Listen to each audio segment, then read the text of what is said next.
Come on and shine, shine, shine. Las Vegas, shine your light on me.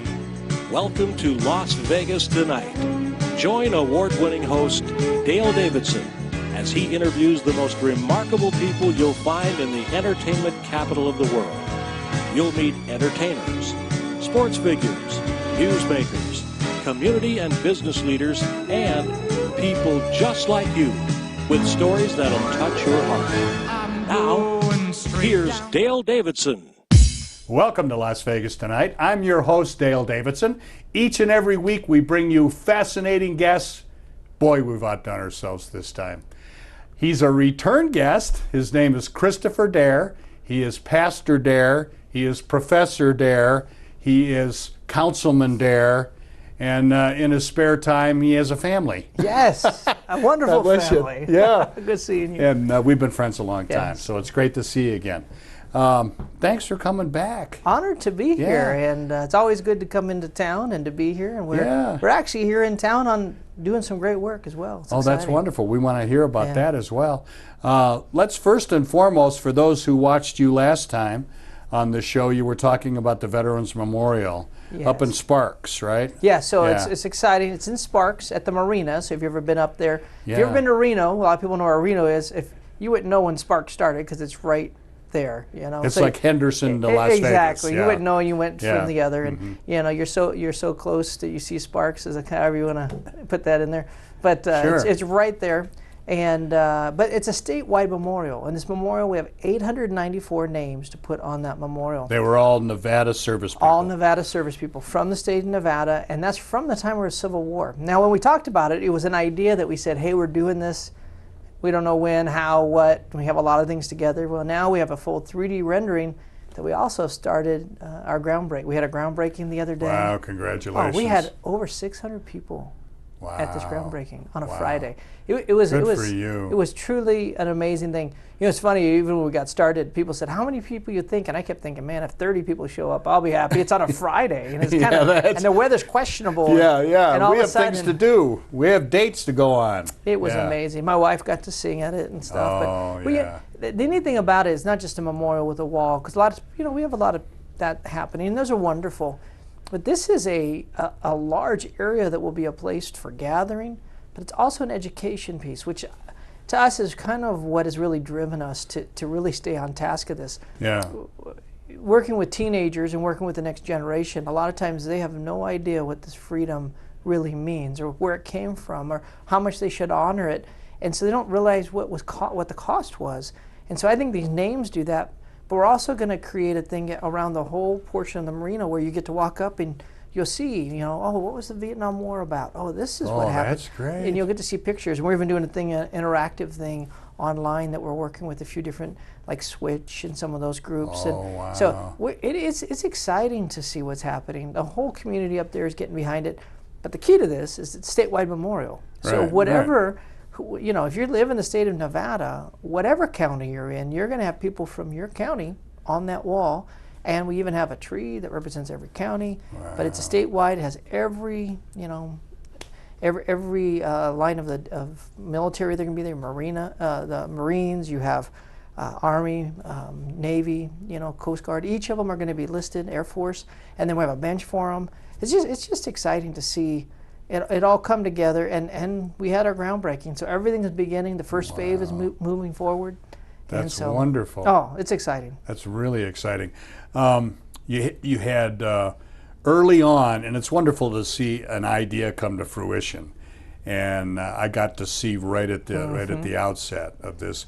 But you had the mayor involved, the mayor of Sparks involved, and council people, and it was kind of a political move, but you brought the churches in and you brought all kinds of people together. Well, and so this whole thing, just because it's in the city of Sparks, and I am a city of Sparks city councilman, it's actually ran by a nonprofit group that we put together, and the mayor of Sparks is the chair of this. I'm the vice chair of this particular thing. We would have done this without ever being in politics, but we very much are excited. And you really do have churches involved, Rotary groups, all kinds of service groups, schools. We have the whole community is just behind this, and it's pretty awesome to see. Especially if you're reading up to the marina, we have thousands of people who go through there every weekend. Really? That's just no exaggeration. And so you have people coming around there all the time. So it's going to be something that people get to come and see and learn that's and great. grow, teach their kids. And we'll take school kids on it, actually. It will make it Field it's a field trips. trip type Yeah. thing. Yeah. Yeah, the educational aspect of this I didn't know about, and that's great. So you have scenes from the different wars that these people participated in, and, Yep. and plaques or whatever that explain it. Oh, Exactly. okay. Well, we even have you have USS Winnemucca.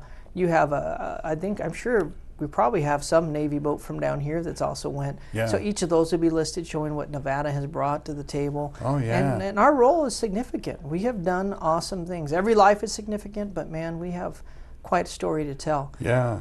And then the neat thing, and I say this, is that though the wall will be here, on the ground, we made it very inexpensive. If people want to put their name on a brick, they can do so. And they can help support the memorial, but also Yeah. say, hey, I care about that. How much does it cost to put a brick in? So you have everything from $100, which we Okay. purposely did the smaller $100 brick, Yeah. and we kept it cheap just so anybody should be able to afford a brick. Sure. I mean, that's our goal. But you can get a bigger one and then a bigger one. The most expensive one's a $1,000 brick, but that's a corporate type brick, Yeah. and it's pretty large. But even the $100 brick's pretty nice. They're all granite Oh, and that's beautiful. nice. And the crazy thing is we've had so many different groups just step up. You know, we actually were going to buy this big centerpiece. It was going to be a state of Nevada. And we had a sculptor come who's going to make it out of steel and donate everything. And then we have somebody Wow, else. wow. This is even more That's exciting. unusual. We had somebody else come up and he said, you know, can we make that into an eternal flame? And I'm all, what do you mean? Talk to me about that. He owns a local gas company, and he says, I will take responsibility for everything of keeping it going forever, and we'll put the flame on top of it. And so there'll actually be a flame at this thing. It's an eternal flame, just constant, just beautiful. It's just our whole that's community has great. stepped up, and it's going to honor those people whose life were taken for our freedom. It'll teach, and also for generations to come, it will tell that story. So, wow, that's great. Well, it just saddens us. Sometimes it feels like some of the stories being told are almost what we shouldn't have done instead of how to honor what we've done. And, Yeah. you know, we have a lot to be honored. That doesn't mean we did everything perfect, and it doesn't mean we, you know, that there's some portions that, you know, maybe we could have shifted or what. But to go back and try to unwind our nation, we have so much to be thankful for, so Yes. much to honor. Yes. And I challenge us that we're careful with that. So this type of thing lets us be a part of that. Well, this will be a great legacy for you, your family, and the other people that It's an had honor. something to do Well, with you're it. part of that legacy now. We've been on here twice. We've talked about it anyway. When it's done, it'll be the third time a charm. We'll come back and say, look, There it's you done. go. Here are the pictures. Speaking of our nation and where we stand, it's unusual for a man of God, for a pastor. You've been a long-time pastor, a missionary who's traveled all over the world doing missions. What got you into politics? Well, it was Las Vegas. Is that right? Well, you know, I grew up here, I know you did, obviously, yeah. and pastored just down the street from here. But while I was pastoring, I started getting involved in the homeless situation because at the time, the particular mayor decided, let's put people on a bus who are homeless and put them out to Prim. I don't know if you remember that story. No, I didn't know Well, about you'll that. know who I'm talking about if you just Yeah. think about it. Drop 'em off. He would. Yeah. Exactly. And so I got involved saying that cannot keep happening. That's not the right answer, and that's not helping anybody. Yeah. It's not even helping our city because they would just come back. And so the whole thing was bad. So we got involved, and I started a multi-group with all different churches from different backgrounds, Okay. multi-faith. And that particular group we started doing homeless outreach. Okay. Well, I started working with the mayor at the time of Las Vegas, and I started working with all the different city leaders. Well, the closer I got to all of them, I'm all, I think I can do this. I mean, Yeah. humbly speaking, I'm not trying to put anybody down, but I'm thinking, Yeah. I'm watching what these guys are doing. I'm thinking, I'd like to make some of those decisions. I don't know if I always like Be the at the decisions. table. Yeah, Yeah. I don't always Yeah. like the decisions being made, or Yeah. I think I had something to offer. And so I was about to run for county commissioner down here, Oh, actually. okay. I so didn't that know was that. 15 years ago. Yeah. Yeah. So 15 years ago, you know, good friends of ours, even Robin Joyce was going to be my Oh, campaign yeah. manager. Sure, and, sure. we did a lot of Yeah. different things. We're all kind of Yeah. moving together, just starting. And then life for me shifted and Yeah. ended up bringing me out of Vegas. And so I kind of gave up the whole idea. Yeah, I really Yeah. did. But I felt like it was a calling, but I thought, well, Lord, okay, I'm going to trust that you know better than me, and Yeah. we're going to follow your path. Well, but being up north, all of a sudden, the Lord is hilarious how it works. Yeah. I've become really good friends with the county commissioner there. He hears my story and he keeps saying, you need to run. I'm all, there's no way anybody from up north is going to take someone from Las Vegas. No. You tell someone you're from We Las kind Vegas. of, yeah. We have exactly. this rivalry going on between the schools and then the people. Oh, and, exactly. Believe me, Yeah, I even had yeah. one of my people running against me. Went and told everybody, you know he's from Vegas, right? that was part of their ploy. This carpetbagger. Yeah. So, but it ended up being where the Lord just opened the doors. And I'll tell you, I have found so much favor in just stepping into what God's asked me to do. Mm-hmm. And that's the part that's probably the best part of my story for all my life, actually. Yeah. I mean, I've done things, I mean, you're right, I've traveled to 50 countries doing training, teaching, doing, it's amazing what God's opened up doors for. Right. But it's really Him. I have no reason, I have no reason to be doing some of the things I'm doing, but God has a sense of humor and uses us anyway, I guess. But and I'm even honored. I got to go back to school and get my psych degree and my master's degree in great. organizational leadership, and hopefully I do plan hopefully get my doctorate. And there's a lot of different things that God just keeps opening doors for, that and you don't have to even push that hard. I mean, a lot of times people think, we're taught something here in the U.S. like you got to go knock down those doors to make it happen. Well, when you're following God, He has a lot better hammer to open those doors than I do. Yeah. And absolutely. Exactly. And you can trust that His plan is so much better than ours. And I've lived like that for a long time now. And so, just applying that to each part of our life, it becomes one of those things that you're like, well. For a great example is, when I even ran for office, I tell people, because like, aren't you worried you're going to win or lose? That's not my job. My job's not to win or lose. I'm going to work my hardest, but my job was to run. My job was to say yes. Yeah. If the Lord didn't want me there, He had to close that door. Yeah, that's right. Just like anything future, there's other ideas I have, other things I might run for. And even then, if the Lord wants me there, He'll open that door. And I'll work hard. I'm not taking away. He expects you to do I'm not that. taking away my part. I am Yeah. a living, breathing human being ready to Yeah. kick it. But at the same time, if I have to go make something happen, then who gets the glory? Yeah, exactly. I take it then, because Yeah. I made it happen. Yeah. But if I sit back and say, no, God, I'm going to trust you. I'm going to come to you. I'm going to believe in you. And then all of a sudden, He does something awesome. Yeah, it's incredible, isn't Yeah. it? Let's talk back up a little bit to the 50 countries. I remember hearing the stories about the places you were, and you were in some pretty. You were in the Amazon. You were all over the place. What motivated you to do those missions and to do those trainings, and particularly to go to the third world? You spent a lot of time in underdeveloped it's true. and I countries. have. It started when I was a teenager. Yeah. And this is part of where my story kind of begins. I felt called to ministry when I was about 8 years old. Really? Yeah, with Greg Masonary preaching. Sure. And I think I got kicked out of Sunday school, so I had to sit next to my parents. He was preaching off the storm. Must have been a great sermon because it got my attention. Yeah. And I remember standing on my chair in the middle of the sermon because he said, "Is there someone here called to ministry?" And I'm all, me. And I can tell you from that day on, it's not shifted. Well, but then they started doing some mission work, and I just found such a purpose in helping people. And then when I was 17, I worked with Teen Mania Ministries. Oh, Remember sure, Teen Mania? I know them. Yeah. So Ron yeah. Luce. So I was one of the first interns they had, and oh man, I caused so many problems. I don't know. Truthfully, they almost kicked me out of a free. I paid them, and they almost kicked me out. That's true. I can tell you stories. Sounds like my childhood. It absolutely does. But they put up with me, and they loved on me, and they taught me.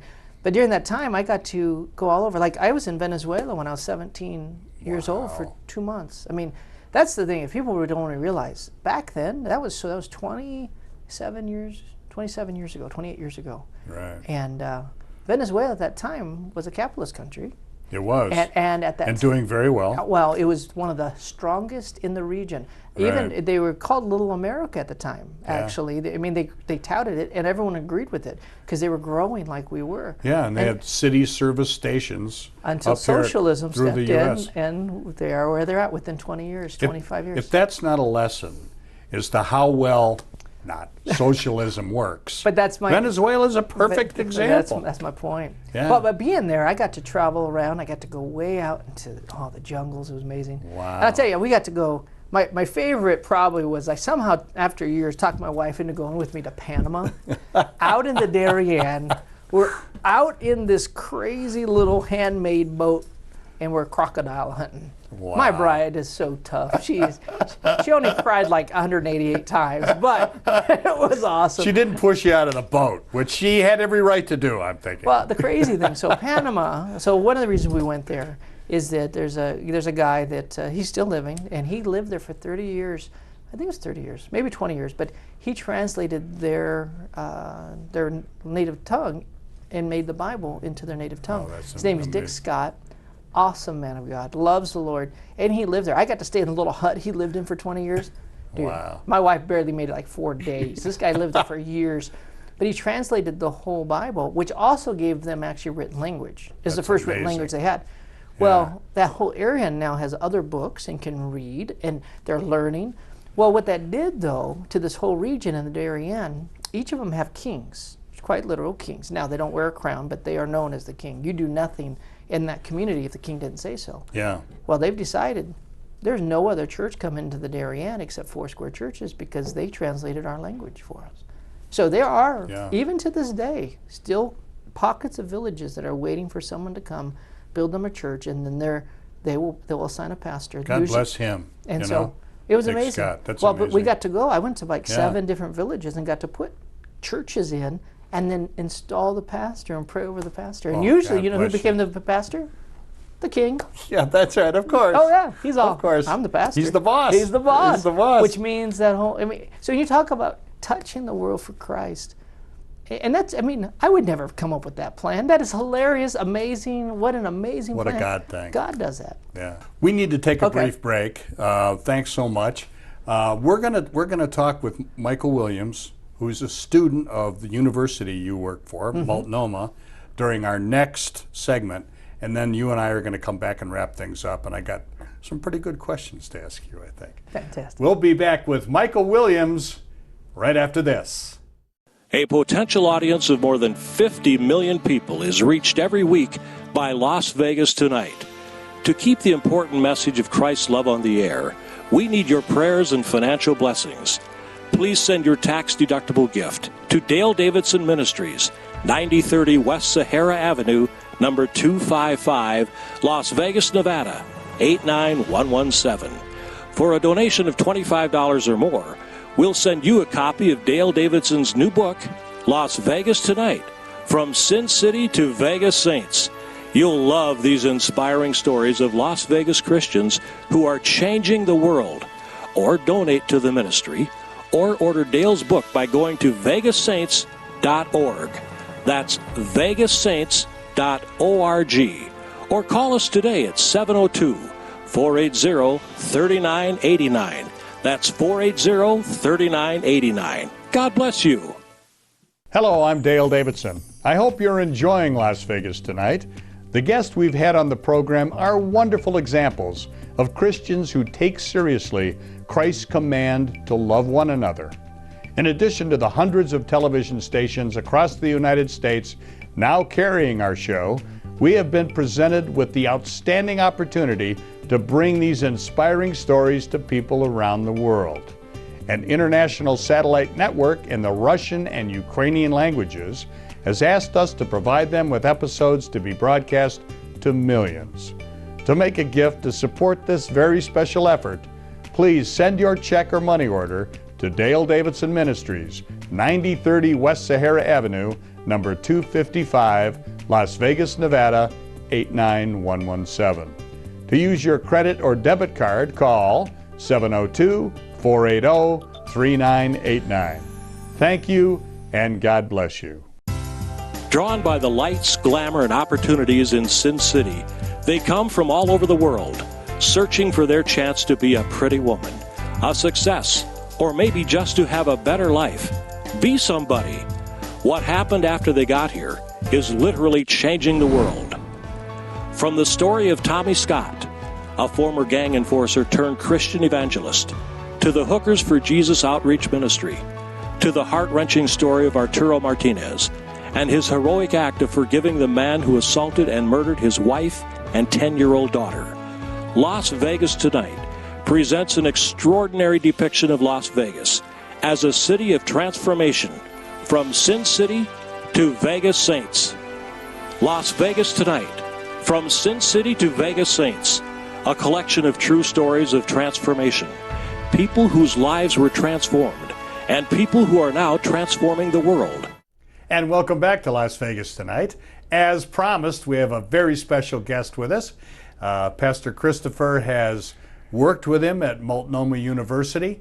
He felt that he's got a great story to tell, not only about Multnomah and his time there as a student, but also everything about his life. Michael Williams. Hey, thank you. Yeah, thanks for coming. Great. Thanks for having me here. Yeah, thanks for riding your bike all the way down from Reno. Man, it's God awesome. God bless you for doing it. How long did it take you? It took me 6.5 hours. 6.5. Wow, yes, that's a ways. 6.5 hours. Yes. That's a ways. And yes. here you are. You look fresh. You look like you feel okay. Oh, I feel well. That's great.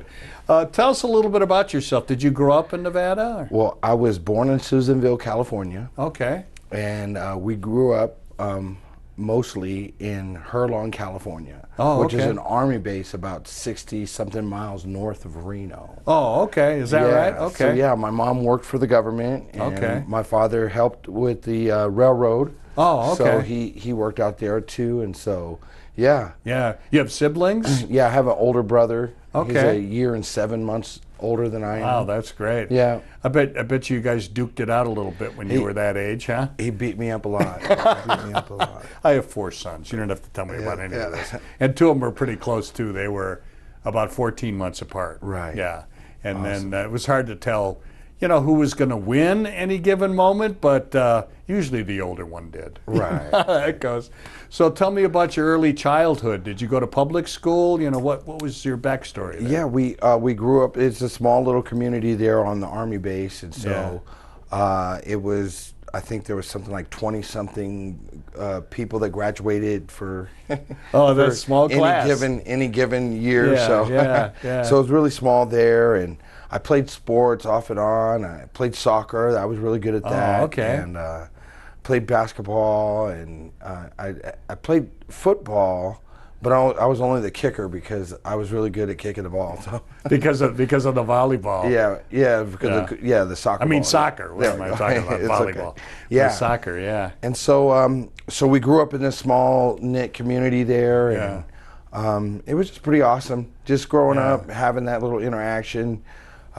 We had a little Assembly of God church that my mom used to bring us to. Oh, okay. And it was kind of weird because my mom, she went to one church and my dad went to a different church. Oh, okay. Across the street. So that happens, yeah. Yeah, so we'd be over in our little in the little Assembly of God church, this little light of mine, and they'd be over there having church across the street at the Baptist church. So, Michael, I can tell you're really anointed. I can tell that you have an infectious spirit, and that must be what draws people to you. It is.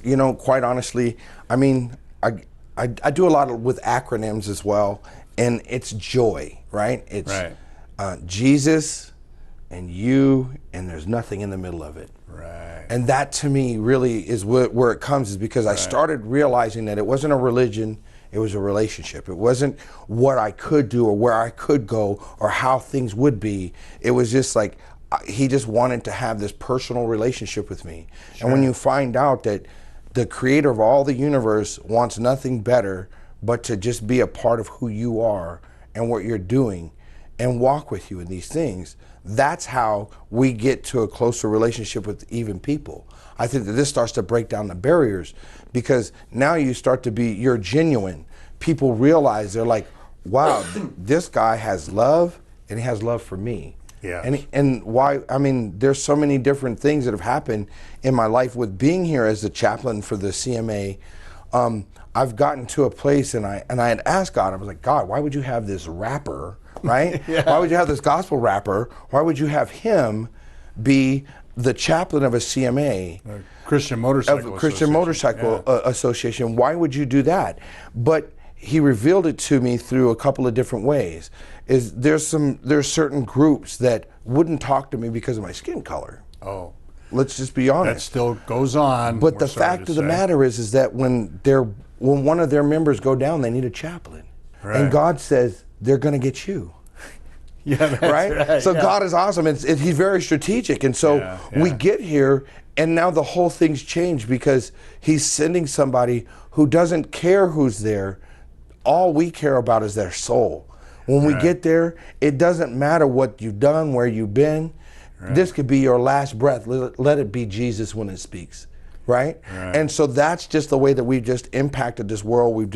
God has been using me on different forums and platforms, and I'm just letting him be famous everywhere we go. So. That's wonderful. Yeah, that's wonderful. Awesome. Tell us a little bit about Multnomah University. We talked during the first segment with Kristopher about the university. Right. And you're a graduate, right? I am. I just got my bachelor's degree, the first in my whole family. Wow, congratulations. It was pretty awesome. You know, I had so many misconceptions. I'll tell you, I grew up kind of thug. Not just kind of thug. I grew up thug, okay? And I was a drug addict, and I was a drug dealer, and I've done all of these different things that just did not bring any glory to God. Right. But just so happened, in one of the circles of friends that I happened to be with, he happened to be, his name is Tramiel, and he attended there, and he was doing the student worker thing, and he says, come by, come by and help me real quick. I'm gonna, mop the floors or something. And so we get there, and then all of a sudden I get my eyes open to this. Well, I had this misconception all the time. Oh, well, surround yourself with successful people and you'll be successful. And I was like, well, my idea of success at the time didn't bring my pockets were fat, but my soul was empty. Yeah, I understand. And so when it really came down to it, I had to make a real hard decision. And when God calls you to something, He doesn't stop calling because you send him to voicemail, right? Yeah. You know what I'm saying? You see what I'm saying? He just continues to call. And it's sometimes it's a gentle call, and sometimes it gets to the point where it's off the hook. That's right. And so that's how he's been with me all my life. It's always been this really loud ring, and it's time for you to go do this. And even though it might be unconventional sometimes to come that way, but for me, it's normal. I'm good with that. I'm all right with it. So I live my life out loud. I turn the volume up and I break the knob off. Oh, so. God bless you. God. So you studied theology and. So so I got my bachelor's in Bible and theology, and now I'm currently undertaking my master's in divinity. Wow. So I'm studying Greek right now, and like I said, I thought, well, God, why do you have me here? Once again, I always have the questions. I got questions for God. I don't question God. So let's just be real. Let's just be real there. So that's good. But what it is He's given me this understanding with this world of relativism, where when I go into urban places, and I can bring an original language and proof that there's document after document after deep documents. Right. That there was a truth in this place here. Right. When you go here and you speak the truth, right, everything else has to go away. And it doesn't matter who you are or where you've been, and I've been in some pretty sticky situations and some tough places, but the fact of the matter is that God is the Lion of Judah. You see what I'm saying? Yeah. You only need to let the lion out. You know what I mean? And then all the lying goes away. I love it. Right? I love it. So it's been pretty awesome. God has really been faithful in that. So that's great. So I love all of the professors. I love Kristopher Dahir's diversity classes. He's taught me so much about why we should have bigger church. Yes, right? Yes, all of us. Yeah, he's like saying, let's just knock out some walls, right? That's right. Just let the city be the church, right? Yeah, right. And so that's just kind of where it goes. And when we see the diversity and we start to celebrate that, and we start to see that, hey, look, you can minister to people that I cannot. Yes. And I'm going to minister to people that you won't. Yeah. Sometimes, right? Yes, right. And it can go back and forth that way too, right? So I don't want to, like we're in competition, because it's not. We should complete each other. Yeah. Right? We're all on the same team. Exactly. Yeah, so when we get to that idea, in that piece, we realized that. And so I got professors and just a whole surrounding people that are cheering me on. I didn't have the greatest background in education, but they're helping me get to where I need to be at so that I can be effective. And that's what's really important. I think that if we have effective leaders, people that don't just say, hey, look, well, let me just tell you this story.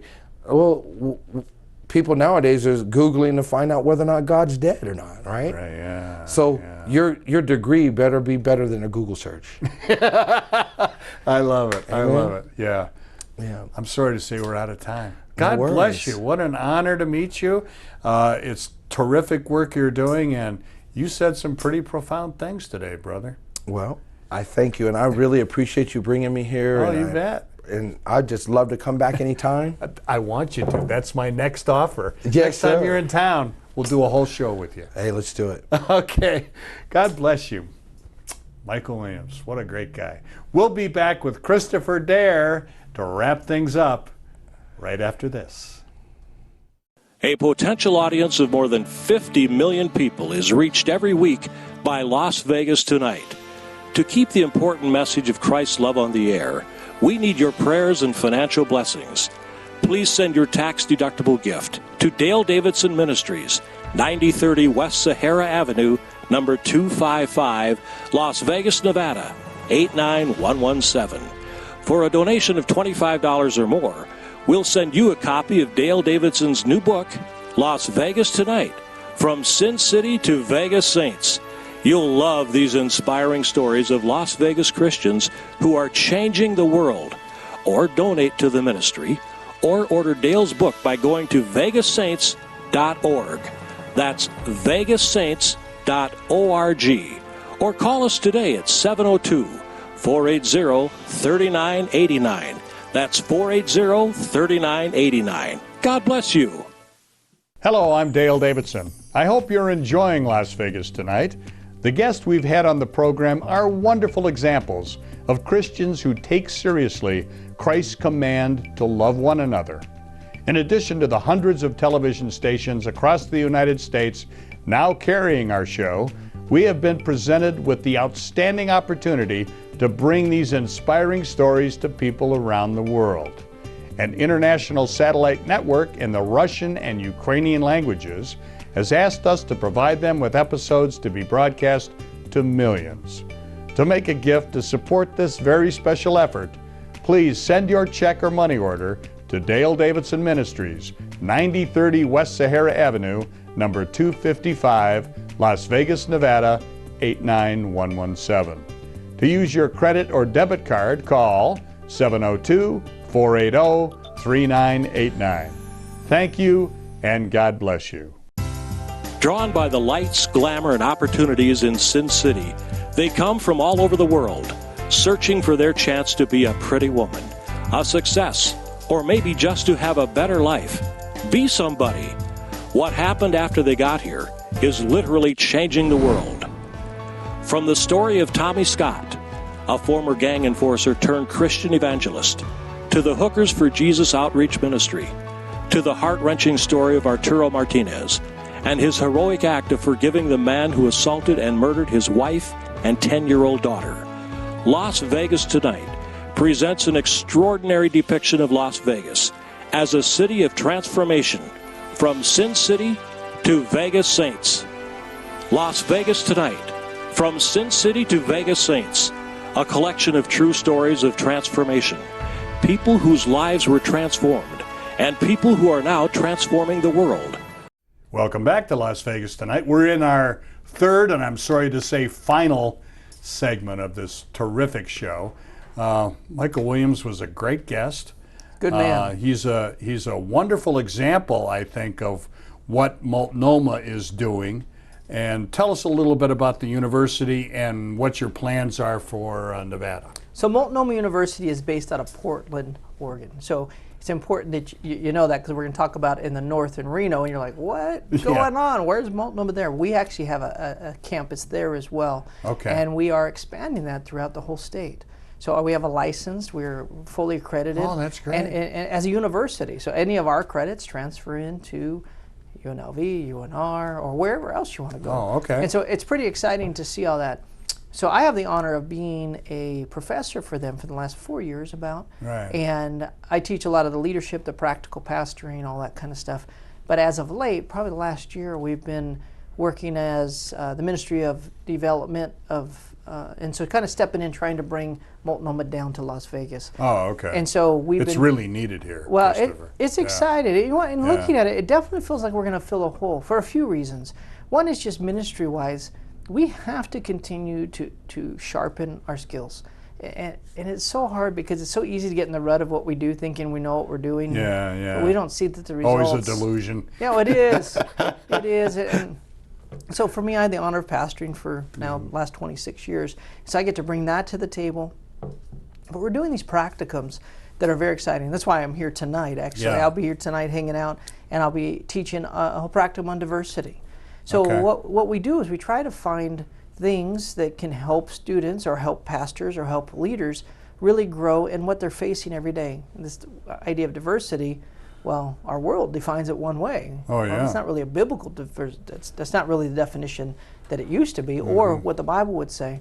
And so we're going to sit down and really just have a big conversation amongst 30, 40, maybe even more people. You know, the first one we almost had 90 people there, which was Yeah, kind of I fun. know. That's- I don't know if we'll have that kind of crowd tonight because, you know, it's Yeah. always gets exciting for the first one. We'll see how the last one of the session goes. Yeah. But we're not just doing practicums, though. We're actually, come the fall, we'll have classes here. We have a leadership class that we're doing. And the neat thing is we're doing it in two ways. You could take it for credit and pay the full price for credits and stuff, and that's just what it is. Or you can take that same class and you take it kind of as a portfolio class, and that's something that we can explain. It's the idea you keep track of all the work you've done, and you can take it and you can pay a lot less. And then if you ever want to take that portfolio back to a college, you can get credit for it. So it's okay. one of those things. It's more of a certificate class Oh, okay. with a more inexpensive Other approach. universities do that. They do yeah. it all the time. Yeah. This is a very normal thing. Yeah. But the neat thing about it is somebody who might say, I don't care if I'm ever getting a degree, but I would love to take a leadership class. So you can take this Right. class for 16-week class for $150, and you have a professor here in class. Wow. You don't get that kind of thing anywhere else. So No. Multnomah is really open to coming with some interesting ideas, kind of some creative ideas to make it to where people can really step in. Yeah. And so we'll be offering that. And then the other thing that's kind of neat, so I actually am teaching a full diversity class in the fall, and I just got permission to actually open it up where we can do it live, where people can sign up for the class Right. and be in my class via FaceTime or whatever we want to use. Wow, that's and so great. we have permission to do that. So I will be talking about that tonight and sending out stuff. Yeah. So people can either take an online class with some of our professors like me, Yeah. or they can take one with a local professor that we've hired here. Yeah. And so, and then we'll also have practicums again next fall. And those practicums are just going to be continued in different areas of communication. And is leadership. anybody welcome? Or are you Anybody's limiting welcome. It? Oh, okay. No, anybody's welcome. Yeah, okay. You know, for us, when If you're interested in any role in a church or Yeah. whatever. every topic we're talking about, even if you're not a senior pastor or maybe you don't do that all the time, it's leadership principles. It's principles. Sure, yeah. We live by principles, and that's what we Yeah. have to keep sharp. Yeah. And so it's our focus, it's all that stuff. So to be amongst a cohort of people who care about ministry and God and learning, Yeah. I don't know who doesn't want to hang out with those people, but Oh, that's the place to absolutely. be. Yeah.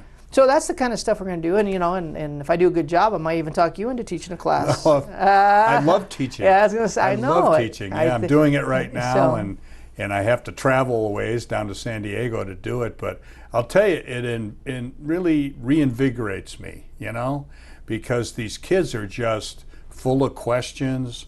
You know, they ask things that you just can't imagine they're thinking about.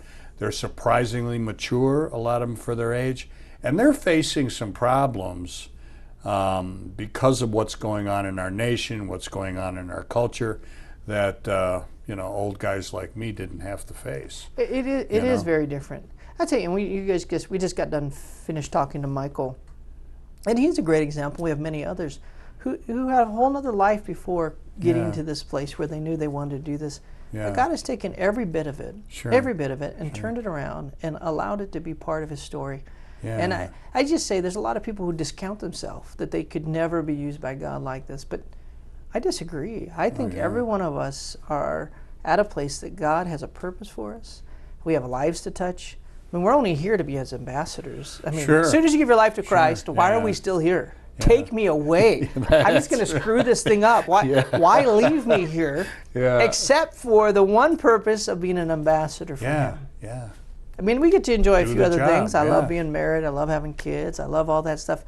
But in the end, I'm here to be an ambassador for Him. Yeah, what's important. That's what it's about. Yeah, it absolutely is.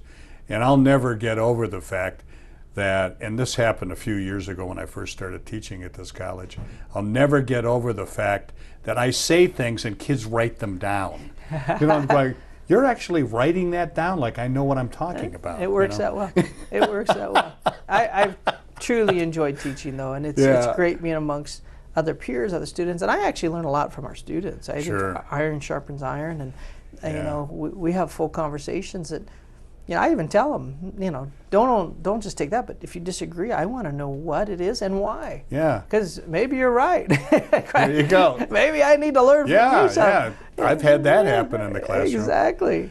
Speaking of education, let's talk about secondary education, but also lower level education. You started a Christian school up there in the north part of our state, and you're still involved. I think you're still the chairman. I am. Tell me all about the school. What's the name of the So school? that's Excel Christian School. Okay. And then down here in Vegas, I used to help run, and I'd oversee the Cornerstone Academy Right, here. right. I helped bring that in with Robert my Joyce youngest son and- went there. So I used to oversee that. So I've been overseeing private education for the last 15 years.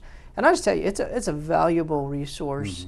And it's interesting. It's one of those things that some people, and I've talked to pastors, and I even used to think this way, would say things like, well, we don't want to take our kids out of the public school. They're missionaries. They need to be in there. Right. And I actually, in some ways, agree with some of those things. That we cannot just hide everybody from this world and think that we're going to touch it. Put them in the Christian bubble. Yeah. However, at the same time, you better know that your child is ready to carry that suitcase. You better be ready to carry that culture along with them. Yeah. Because some of them aren't ready. Some aren't ready. They don't have the means. And so I actually had one student that I felt very comfortable to go to public school, and I had one student that I very much did not. And they both turned out very good, but I'm glad I took the route that God put me in my heart. That's wonderful. Yeah. And you've stepped away from day-to-day management of the school. Yeah, I couldn't time. Can't imagine you're not doing anything else. Well, between city council, I serve on quite a few boards for city council. Yeah, I know you do. And so getting to do that and working with the veterans group like I do, and then working at the college like I do, it just came where I couldn't keep doing all the different things. Oh, yeah, I'm teasing. You know that. Let's talk about your church. You started a church up there, and 8 you were years ago. Senior pastor, and that is enough. You know, let alone doing everything else. As you well know, you know, we've talked about this. Pastoring is tough. I loved senior pastoring, though. I'll Yeah, tell you, it's the lightest ministry that I got to be a part of, and part of it's because everything I learned down here. I say that. You know, it was been great being down here. Great ministry, we got to do some great things, but I learned a lot of lessons and applying them up there, and it was awesome. For about 9 years actually ago, we started that church, and we saw it just touch so many lives. We had an incredible network, and we got to really touch just being inside of families' lives. And it's one thing I tried to make sure we did, because if you're not careful, the larger your church grows, the less you're connected to anybody. Yeah. People come and go, and they say, ooh, we had church, but you never connected, so what did you do? I questioned if you maybe had church or not. Because you showed up, you didn't connect with anybody. What did you do? Yes, you know, and because we are the church, we need to make sure we're connecting with each other. It's not a building, it's the people. Exactly. And you know, I have nothing against large churches at all. There's a place for big seeker-sensitive churches, for example. Churches grow on their own, and you can't stop it, you know, and you don't want to stop it. But it's a different experience, you know. It totally is. And after running a large church, because our church at one point was about 1,500 over at Cornerstone, and we had to find so many creative ways to try to create small groups out of the big group. And that was what us big church tries to do, and they know that. And that's it. And that's when I work with larger churches, that's what we work on doing, is how do we create smaller, intimate groups so people can have those connections.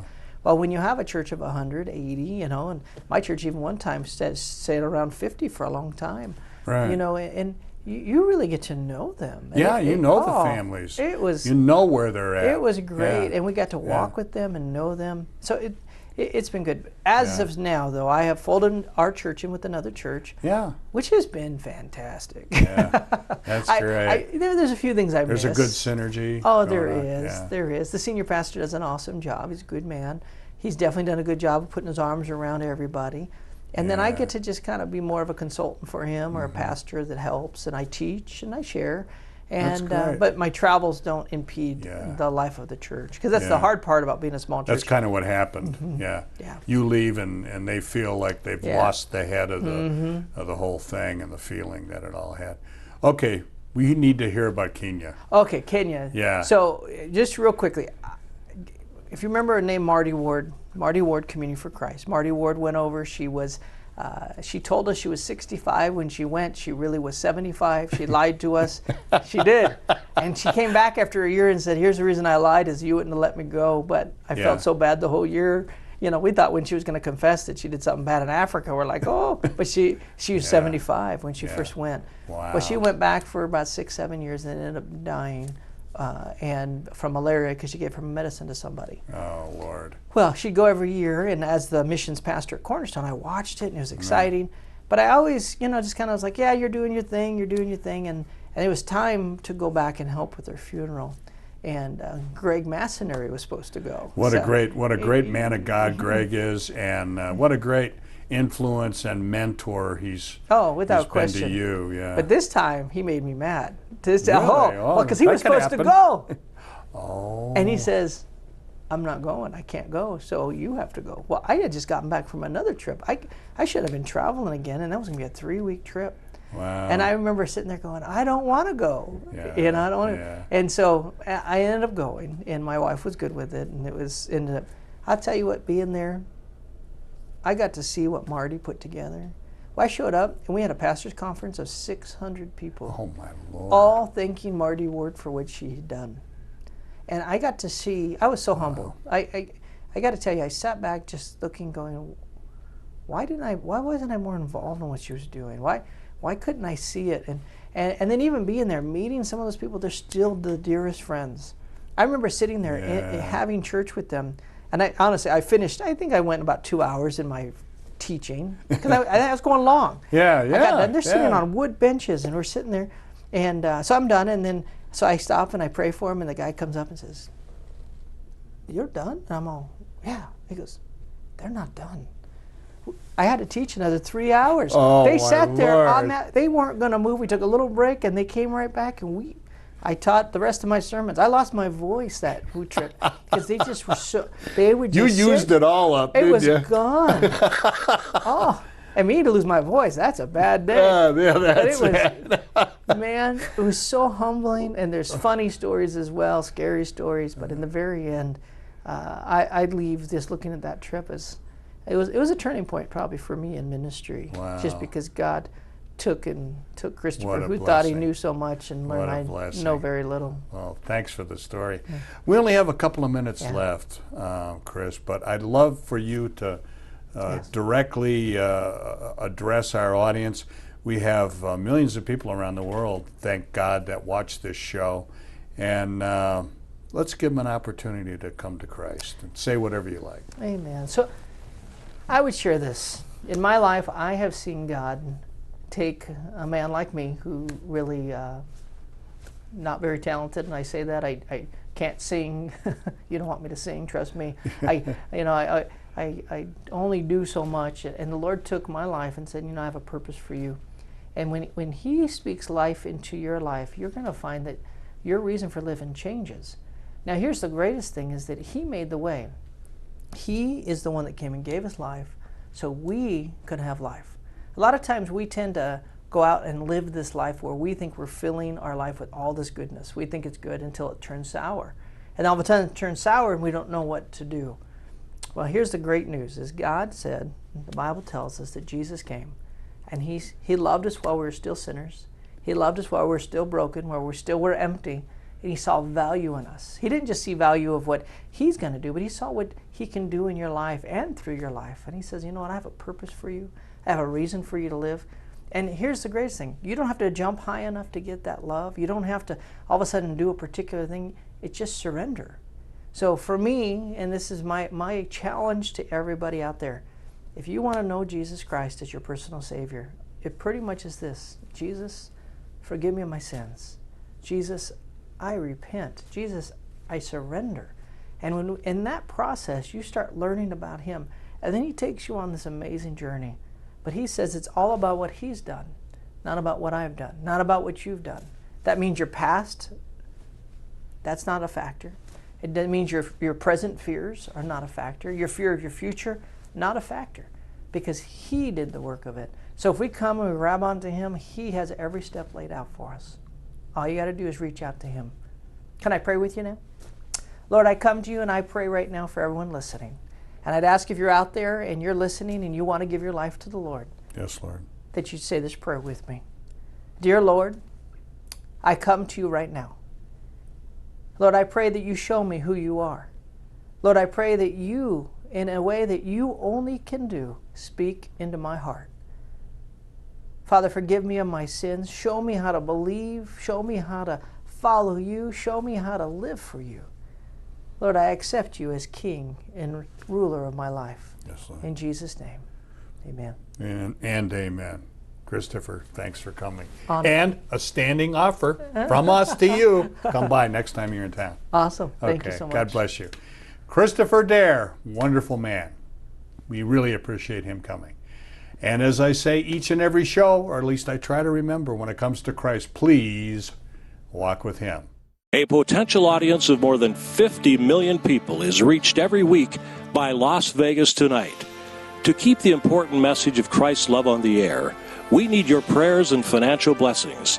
Please send your tax-deductible gift to Dale Davidson Ministries, 9030 West Sahara Avenue, number 255, Las Vegas, Nevada, 89117. For a donation of $25 or more, we'll send you a copy of Dale Davidson's new book, Las Vegas Tonight, From Sin City to Vegas Saints.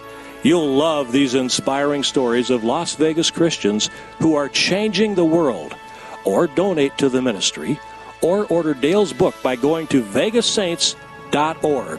That's vegassaints.org. Or call us today at 702-480-3989. That's 480-3989. God bless you. From the story of Tommy Scott, a former gang enforcer turned Christian evangelist, to the Hookers for Jesus Outreach Ministry, to the heart-wrenching story of Arturo Martinez and his heroic act of forgiving the man who assaulted and murdered his wife and 10-year-old daughter.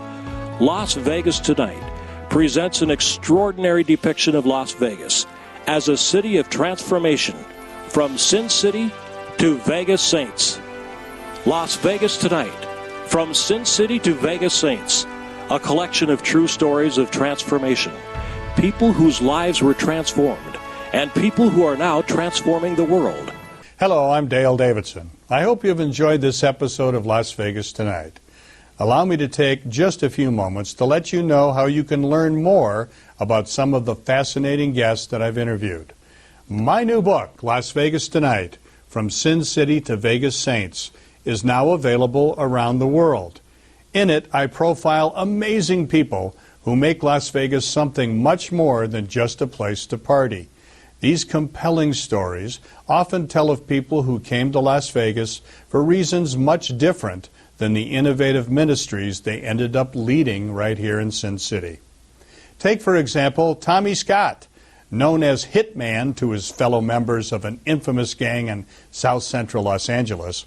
Tommy was serving time in a Las Vegas jail and contemplating suicide when a couple of pastors visited him in the lockup and led him to Christ.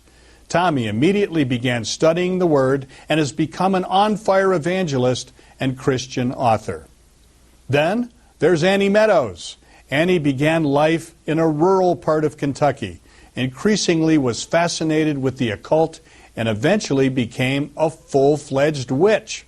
Rejecting anything having to do with God, she angrily vowed never to attend church or have anything at all to do with religion. Then, like Tommy, she had an encounter with the living Christ and now travels the world as a gospel singer and writes Christian children's books. Pastor Chris Chappell was an avowed atheist who also wanted nothing to do with the Lord. He was a successful businessman who felt he surely didn't need Jesus. His wife and father-in-law convinced him to attend church, and he felt a stirring that made him investigate the Bible's claims. Telling the Lord that he needed answers to his objections, he found those answers in a supernatural way, and is now leading a remarkable church, Casa de Luz, in what's called the Naked City, which is a neighborhood just off the famous Las Vegas Strip. This formerly crime-ridden area is now experiencing a remarkable turnaround, and his church is serving that community in amazing ways. Doc Jones traveled to Las Vegas from New York on a personal mission to make as much money as he could. A born entrepreneur, he started a photography business that specialized in taking pictures of groups of partiers at the hot nightclubs on the Strip. He then learned that by referring young guys to the city strip clubs, he could pick up lots of cash from the club's owners. That evolved into sending young women who were wannabe strippers to these so-called gentlemen's clubs, and then he managed their careers. Eventually, he felt so empty and despondent that he too thought seriously of suicide. Hearing a sermon about the prodigal son caused him to dedicate his life to Christ. Now an exceptional musician and composer of gospel rap, hip-hop, and spoken word genres, he is helping change Las Vegas from a place where sin abounds to a city where grace abounds more. Pastor Clegg Seth was an aspiring actor and screenwriter in Hollywood and a strong Christian who wanted to make a real difference for Christ in the entertainment world. But the Lord called him to establish a crisis hotline for runaway teens who were coming to Hollywood to pursue their silver screen dreams. He then started halfway houses for men and women with substance abuse and other problems. He also helped set up a similar men's home in Las Vegas. At one point, he developed a gambling habit, but the Lord delivered him from that problem, and he now devotes his life to sharing Christ with men in prison, serving seniors in a church setting, along with visits to nursing homes and hospitals. He has continued his quest to influence Hollywood through a ministry called the Christian Studio. I personally really look up to Clegg Seth as a model of how a Christian should live and serve others. He truly is one of the Vegas saints. Read these stories and more in this 226-page book, Las Vegas Tonight, From Sin City to Vegas Saints. You can get your copy in several different ways. Go to my website, vegassaints.org, or order it on Amazon.com or BarnesandNoble.com. It's just $15.99 plus shipping. For more information or to make a donation to Dale Wynn Davidson Ministries that will help us keep this program on the air, please call 702-480-3989. Or you can write to us at Dale Wynn Davidson Ministries, 9030 West Sahara, Suite 255, Las Vegas, Nevada, 89117. And thank you so much for watching Las Vegas Tonight. You've been watching Las Vegas Tonight with Dale Davidson. Send your tax-deductible gifts to Dale Davidson Ministries, 9030 West Sahara Avenue, number 255, Las Vegas, Nevada, 89117.